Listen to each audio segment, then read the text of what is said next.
لو دفعت تمن عربيتك كاش اعتبر نفسك خسرت كل فلوسك من غير ما تاخد بالك.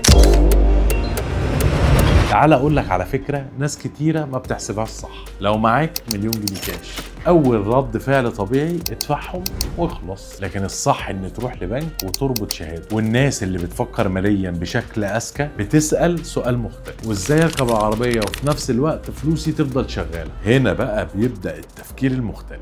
بدل ما المليون يختفوا في عربيه قيمتها بتقل كل سنه، بيتعمل بيهم شهاده بعائد ثابت، يعني الفلوس لسه موجوده وكل شهر بتولد دخل، وفي نفس الوقت بتاخد تمويل بضمان الشهاده. والميزه هنا ان النوع ده من التمويل بيكون بدون حظر بيع وبدون تامين وبدون مصاريف اداريه، وده فرق ضخم ناس كتيره ما بتعرفوش. تعالى ابسطها لك اكتر. انت فعليا عندك مصدر دخل شهري من الشهاده، والدخل ده بيساعد يغطي جزء كبير قوي من القسط، فاللي بيخرج من جيبك فعلا مش تمن العربيه كامل. الفرق هنا ما بين عائد الشهاده والقسط الشهري، وده اللي ناس كتير بتعتبره ان التكلفه الحقيقيه. ولما تتحسب صح تكتشف ان انت قدرت تركب عربيه قيمتها مليون جنيه وفي نفس الوقت فلوسك لسه موجوده. في اخر المده بيبقى معاك المليون جنيه ومعاك العربيه، تعرف تعمل ابجريد. وده الفرق بالظبط ما بين واحد بيشتري بعاطفته وواحد بيفكر تفكير مالي. ولو محتاج تعرف الطريقه دي تنفع معاك ازاي، ابعت لي كلمه خطه وهقول لك السيناريو